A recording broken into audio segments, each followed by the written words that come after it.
Merci d'être sur la télévision. Là-bas, pour suivre le journal de ce jour, jeudi 10 janvier 2019. Mesdames, Messieurs, bonsoir et bienvenue à tous. Nous débutons ce journal avec l'actualité à l'international et direction RDC, République démocratique du Congo, où l'opposant historique Félix Tshisekedi a été élu président de la République, en tout cas selon les résultats provisoires de l'élection présidentielle proclamée par la Commission électorale nationale indépendante CENI la nuit dernière.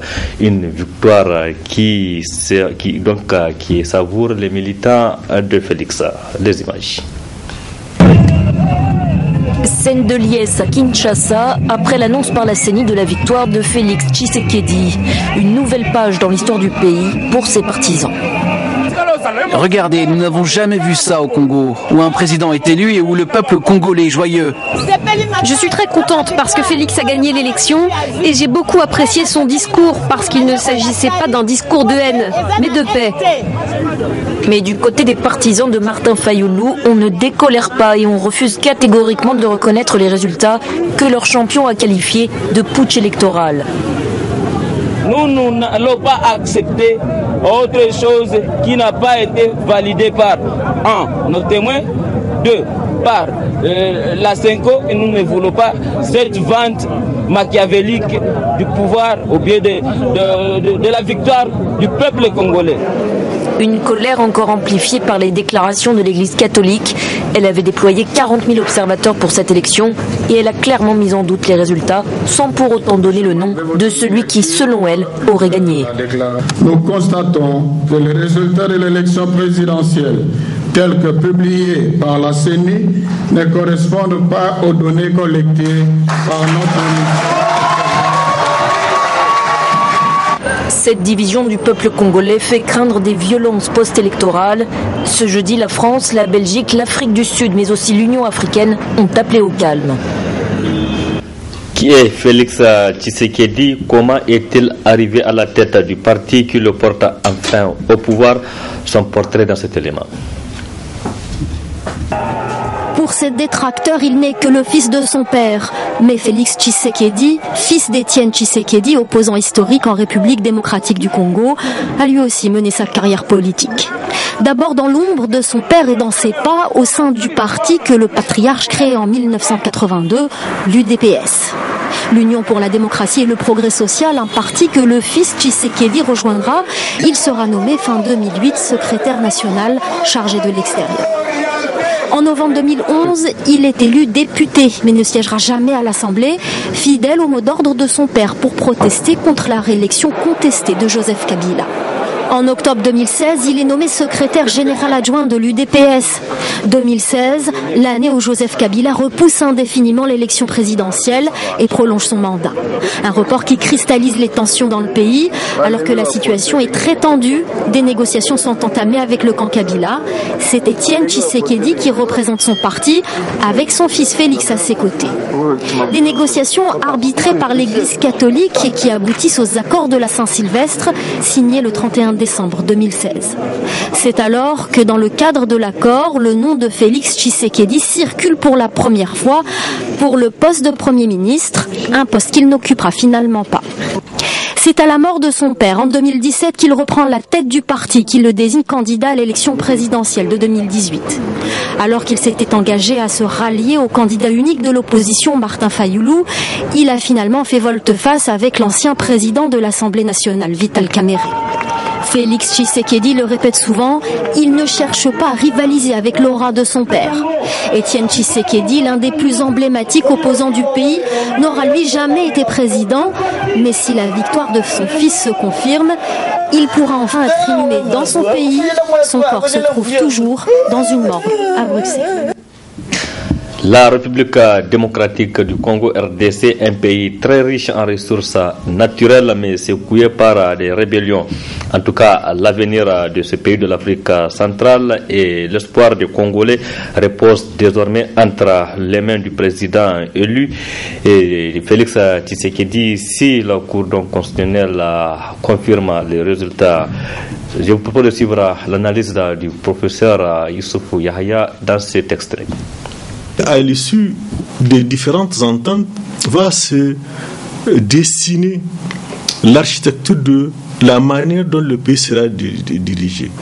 Puisque l'élu provisoire a dit qu'il ne fera pas la chasse aux sorcières, qu'il ne va pas traquer, que Kabila a été un bon président et qu'il va continuer à être respecté, à jouer tout son rôle dans la vie politique, en tout cas de son pays, puisque c'est ce qu'il a affirmé. S'il y a un mérite à Kabila, c'est d'avoir su maintenir l'unité en dépit de toutes les difficultés que connaît le Congo. Le Congo, à lui seul, il fait toute l'Europe. Le Congo est l'un des pays les plus riches au monde, sinon le plus riche au monde. Et peut-être même ce qui est à la base de sa stabilisation, c'est sa richesse. Il est énorme, ce pays. Il est riche, convoité. Il n'y a pas une richesse qui existe sur cette terre qu'on ne retrouve pas là-bas. Donc ça aiguise les appétits. Ça multiplie, ça démultiplie les acteurs, légaux, illégaux, au clair ou dans l'ombre, qui sont là et qui tirent des gros intérêts. Alors, si la classe politique congolaise arrive à s'entendre, Fayoulou conteste avec sans doute l'appui peut-être de la France. Mais même les religieux ont pris acte des résultats. Les élections, c'est des œuvres, c'est une œuvre humaine. Ça ne peut pas être parfait à 100%, on le voit même dans les pays les plus développés. Mais ça s'est tenu, il y a eu des résultats. Et il serait bien qu'ils soient détaillés et que les uns et les autres voient à travers l'expression des différents suffrages cette manière de comprendre leur poids politique et de se mettre au service de leur pays. Je pense que tous ont intérêt à avoir un pays fiable, un pays qui est déjà riche, qui peut se suffire à lui-même et qui peut être utilisé rationnellement pour les générations futures par justement ceux-là qui ont eu les suffrages des Congolais. Retour au pays à présent. Après 96 heures de suspension des activités académiques dans les établissements scolaires secondaires de la capitale, les cours ont finalement repris depuis hier. La section lycée, collège et les autorités ont trouvé un terrain d'entente sur les différents points de revendication des scolaires. La section lycée et collège tire quand même un bilan satisfaisant sur le respect de son mot d'ordre. C'est ce que vous allez voir dans ce reportage signé Nafisa Zakou et Aboubakar Souley. C'est un bilan satisfaisant qu'on tire au terme de ces 4 jours de suspension des cours lancés par la section lycée et collège de la région de Niamey. Pour rappel, ce mot d'ordre a été lancé pour exiger des autorités la prise en compte des revendications des scolaires qui se résument en 24 points. Nous pouvons dire après l'exécution de ce mot d'ordre-là, les autorités en charge de l'éducation nous ont appelés et pour le dialogue le lundi passé. Donc nous nous sommes rendus là-bas pour pouvoir échanger avec eux. Et comme vous le savez déjà, c'est suite à la plateforme revendicative qui tourne autour de 24 points. Donc nous avons pris un certain nombre des points qu'ils peuvent nous apporter des solutions. Et entre autres la question des chantiers non achevés depuis 2013, que ces chantiers sont aujourd'hui redémarrés. Et vous pouvez faire le tour des établissements, CS21, CS Lamordé, le Sougungu et Soudoré, entre autres. Et la question des tables bancs aussi qui urge dans presque pratiquement dans toutes les écoles, si vous pouvez faire le constat. Aujourd'hui même, tout de suite j'étais avec les entrepreneurs qui sont en charge de la réparation des tables bancs. Nous avons créé 6 centres de réparation dans la région de Niamey. Et relativement aux questions des enseignants aussi, il y a des enseignants qui ont été redéployés et dans toutes les écoles où il y a les besoins. Et il y a aussi la question des manuels, et des livres, des documents et que nous avions mis à la disposition de nos camarades. Nous avons eu 10 000 manuels de la 6e jusqu'en 3e, et nous avons décidé de distribuer ces manuels-là au niveau des établissements un peu reculés de la capitale. Concernant les autres points en instance, la section lycée et collège appelle les autorités en charge de l'éducation de respecter leurs engagements afin d'obtenir une accalmie dans le secteur éducatif. Ils nous ont pris l'engagement que, Inch'Allah aussi, le budget, dans le budget de 2019, c'est-à-dire la clôture des établissements, que nous tenons vraiment à ça, parce que c'est ce qui nous dit que nos camarades ne sont pas en sécurité. Donc nous avons exigé ça aussi. Ils nous ont pris l'engagement, Inch'Allah, que les clôtures de ces établissements seront faites dans les jours à venir. Et nous sommes dit d'accord, il n'y a pas de problème, nous allons nous patienter jusqu'à voir ce jour-là. Auquel cas, nous allons nous référer à la pratique que nous avons héritée des sections précédentes, qui n'est rien d'autre que la suspension encore des cours. Et s'il y a lieu de sortir pour montrer notre mécontentement à l'opinion nationale et internationale, nous allons le faire parce que la grande base est là, elle est à l'écoute. Donc nous aussi, nous n'allons pas la décevoir. Dès que le moment arrivera, la nécessité s'est imposée, nous allons sortir. La section lycée-collège appelle enfin les scolaires à mettre du sérieux dans les études afin que les résultats aux différents examens soient meilleurs que ceux des années précédentes. Une autre grève observée et qui a pris fin aujourd'hui, c'est celle des agents des impôts. Une grève de 2 jours, donc mercredi et jeudi, pour protester contre les nominations des receveurs qui, selon le syndicat des agents des impôts SNAI, ont été faites en violation des textes par le ministre des Finances Hassoumi Massaoudou. Cette grève a causé des désagréments aux usagers donc c'est ce qui a suscité cette réaction de l'acteur de la société civile, Loli Adamou. La direction générale des impôts, c'est la direction qui est censée faire le recouvrement fiscaux. Et aujourd'hui, selon nos investigations, nous avons appris qu'il y a un petit contentieux de nomination des receveurs des impôts entre la direction générale des impôts, la DGI et le Trésor national. Au fait, cette situation que nous avons vérifiée est passée même devant les juridictions et au dernier verdict du Conseil d'État, le Conseil d'État a donné raison au syndicat national des agents des impôts par rapport à leur saisine sur cette question-là pour la nomination des agents et des receveurs des impôts qui doit revenir normalement à la DGI. Sur proposition de la DGI, du DGI, le ministre des Finances nomme les receveurs des impôts. Et dès qu'on dit receveur des impôts, on sort le mot impôt, donc ce qui veut dire que c'est la tâche appropriée aux agents des impôts, donc c'est la DGI. Mais très malheureusement, aujourd'hui au Niger, voilà un ministre des Finances qui sont censés faire respecter les règles du jeu et qui aujourd'hui c'est parmi eux là qui disent qu'ils ne veulent pas respecter les verdicts de la justice nigérienne. Voilà aujourd'hui nous notre inquiétude. Où va ce Niger? Aujourd'hui un ministre à la hauteur du ministre des Finances qui refuse d'obtempérer à une décision de justice, une décision où le Conseil d'État, la plus haute juridiction d'État, a décidé à ce que voilà il faut ce qu'il faut faire appliquer, et ce ministre l'a dit non, lui il ne va pas revenir sur ces mots, il se tient sur ces mots. Aujourd'hui, où on va aller dans ce pays, si c'est un citoyen lambda qui dit que lui, il ne va pas respecter les décisions de justice.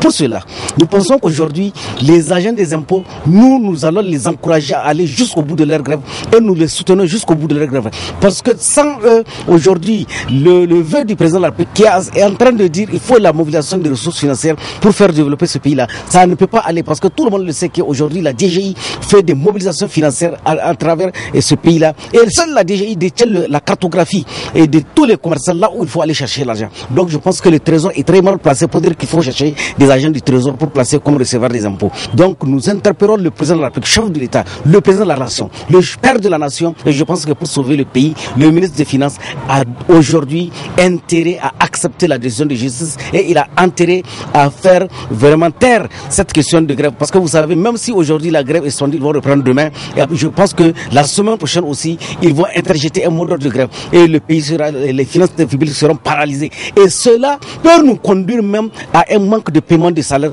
dans les mois. Autre aspect de cette édition, suite de notre série de bilan de l'année 2018 et perspective 2019, aujourd'hui l'honneur revient aux femmes de dresser leur bilan, les bilans notamment des acquis enregistrés, mais aussi de parler de ce qu'elles entendent faire en 2019, notamment dans le cadre de la lutte.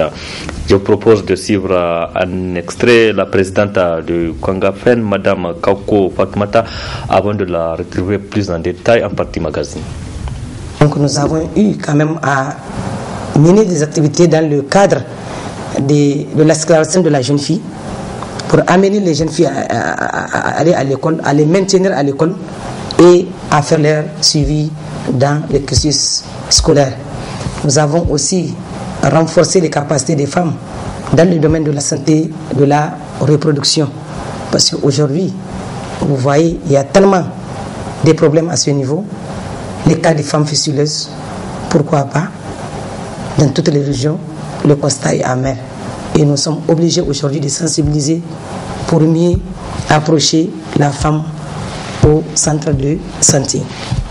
Nous avons aussi beaucoup travaillé dans le sens, surtout, de lutter contre la débauche des jeunes, parce que vous avez vu la question de Dalobon. Nous étions vraiment actrices de cette scène avec la contribution ou la collaboration du ministère de la promotion de la femme. Et mieux encore aujourd'hui, la question de débauche. Après cette question, nous avons été aussi actrices de la question des dépenses ostentatoires relatives au mariage, au décès, tout ce qui est cérémonie. Donc vraiment, ça a été une année très mouvementée pour la Kongafen. D'autres détails à la fin de ce journal avec la présidente du Kongafen, Madame Kauko Fatoumata. Toujours toujours par rapport au bilan de l'année 2018 et perspective 2019, sur le plan culturel, l'année 2018 n'a pas été riche. Néanmoins, des avancées ont été enregistrées dans certains domaines. Les hommes de culture souhaitent que 2019 soit une année de culture. Reportage Aldraza Kamidouléou. La culture est l'un des leviers les plus importants à actionner pour réhabiliter et relancer l'économie d'un pays en produisant du sens. Ainsi, au Niger, au cours de l'année 2018, plusieurs activités culturelles ont marqué cette année. Sur le plan musical, par exemple, ou cinématographique, littéraire et théâtral, on a enregistré beaucoup d'avancées, mais aussi beaucoup reste à faire. L'année 2018 a enregistré beaucoup, en tout cas des concerts, du côté des jeunes artistes rappeurs. Et du côté également des jeunes, en tout cas, qui font la musique moderne. Et l'on peut dire qu'en général, il n'y avait pas beaucoup d'activités, il n'y avait pas beaucoup de concerts. Du côté de la cinématographie, l'on peut dire qu'en tout cas, l'année 2018 a marqué beaucoup d'événements parce qu'il y avait eu beaucoup de prestations et je vais dire beaucoup de projections de films, beaucoup de productions. Il y a également plusieurs artistes qui ont marqué l'année 2018 à l'image de Aïcha Maki, à l'image de Moussa Djingere qui ont représenté le Niger à l'échelle internationale. Pour dire ainsi que du côté en tout cas des productions cinématographiques, ça a été en général une bonne chose. L'année 2018 a beaucoup marqué les artistes nigériens parce qu'on avait perdu en tout cas beaucoup d'hommes de culture. Côté spectacle musical, la satisfaction n'était pas vraiment au rendez-vous. L'année 2018, les concerts n'ont pas donné.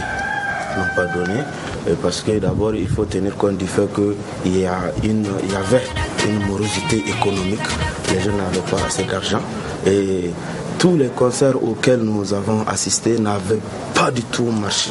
En tout cas en 2018, et rares sont les quelques concerts qui ont marché, je dirais rares. Je souhaite quand même que 2019 ne ressemble pas à 2018. Comme pour les observateurs, les artistes aussi ont leurs impressions et lancent un appel au public. Je dirais 2018, c'est... j'ai pas bien aimé cette année dans la musique. Parce que déjà, il y a eu pas beaucoup de mouvements dans la musique. C'est vrai qu'il y en a eu beaucoup de concerts, mais les concerts n'étaient pas bien organisés. Et les artistes aussi, ils faisaient vite pour apparaître. C'est vrai, ça, l'artiste n'est rien sans le public. Parce que déjà, quand nous on fait la musique, c'est pour qui on fait ça? C'est pour le public, bien sûr. Et déjà, si tu veux réussir dans la musique, tu dois être connu où? Il faut être connu dans ton pays avant de partir là-bas à l'international. L'un dans l'autre, les hommes de culture souhaitent que l'année 2019 soit meilleure que 2018.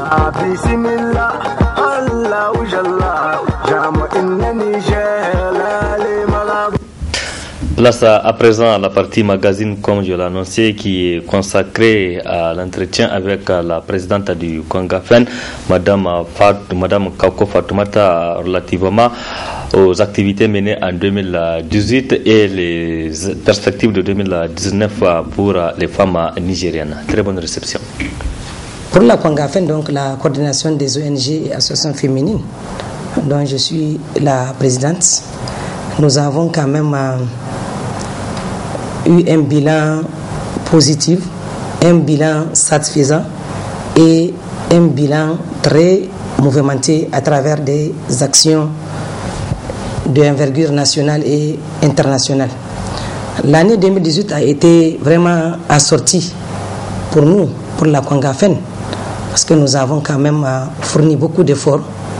Si je dis beaucoup d'efforts, nous avons accompagné surtout, parce que les missions de la Kongafen et les objectifs assignés à la Kongafen, c'est surtout de faire de nos droits, des questions des droits de la femme, une promotion et une participation effective pour les femmes nigériennes et surtout améliorer les conditions de vie de la femme rurale. L'année 2018 a été aussi pour nous une occasion de dresser une situation globale à travers des statistiques fiables pour les questions de représentation des femmes dans les secteurs publics et privés.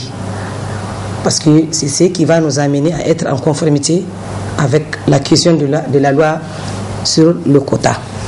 La question aussi, l'année 2018 a été pour nous une année de partage d'expérience.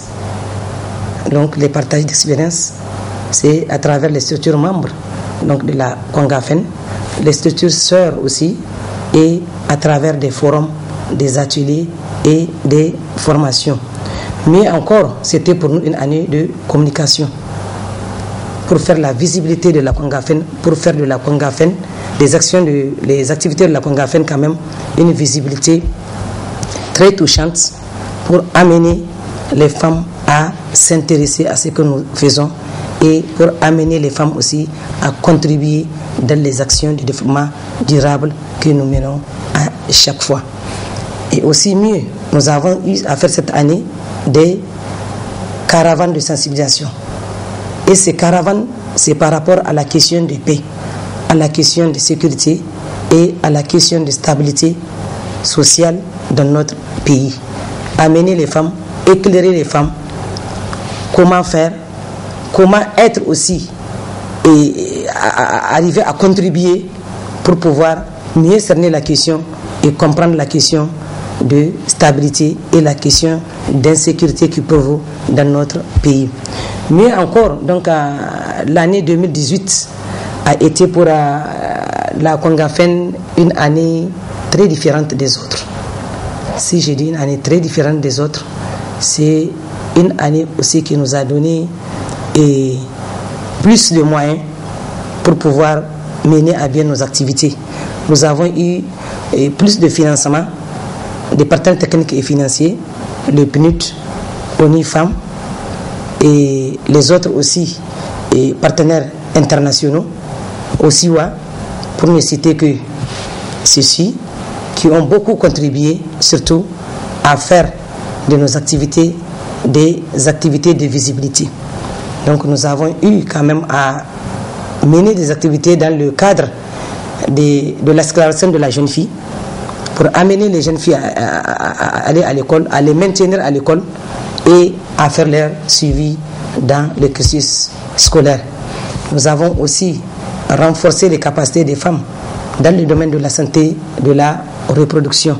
Parce qu'aujourd'hui, vous voyez, il y a tellement de problèmes à ce niveau. Les cas des femmes fistuleuses, pourquoi pas? Dans toutes les régions, le constat est amer. Et nous sommes obligés aujourd'hui de sensibiliser pour mieux approcher la femme au centre de santé. Nous avons aussi beaucoup travaillé dans le sens, surtout, de lutter contre la débauche des jeunes, parce que vous avez vu la question de Dalobon. Nous étions vraiment actrices de cette scène avec la contribution ou la collaboration du ministère de la promotion de la femme. Et mieux encore aujourd'hui, la question de débauche. Après cette question, nous avons été aussi actrices de la question des dépenses ostentatoires relatives au mariage, au décès, tout ce qui est cérémonie. Donc vraiment, ça a été une année très mouvementée pour la Kongafen. Nous voulons vraiment être dans le cadre du changement de comportement, les changements de mentalité, amener surtout les femmes à s'intéresser à la politique. Parce qu'aujourd'hui, vous avez vu dans toutes les représentations, surtout quand vous prenez au niveau de notre hémicycle à l'Assemblée, il nous faut plus de femmes pour pouvoir traiter les questions des droits des femmes. Et mieux encore, il faut chercher à vulgariser nos textes. Parce que nous avons tellement de textes fondamentaux qui sont dans les tiroirs qu'on doit ressusciter, qu'on doit réveiller. Et là, il faut les vulgariser, il faut chercher à les réviser. Il nous faut trouver beaucoup de moyens, il faut travailler pour avoir beaucoup de financement pour faire ce travail, pour pouvoir améliorer surtout les conditions de travail des femmes et les conditions de vie des femmes, surtout les femmes rurales. Il faut aussi accentuer nos activités sur la question des femmes, parce qu'aujourd'hui nous voulons que toutes les femmes soient autonomisées pour qu'elles puissent s'auto-suffire. Il faut que maintenant nous amenons aussi à trouver des financements pour contribuer à aider ces femmes, à appuyer ces femmes dans leurs activités, surtout les activités génératrices de revenus et surtout dans beaucoup de domaines pour pouvoir faire de la femme nigérienne quand même vraiment une image de la nation. Et il faut surtout redoubler d'efforts. Il faut être participative et une participation effective pour un développement durable. Voilà vraiment ce que nous souhaiterons pour l'année 2019 faire au niveau de la structure Kongafen.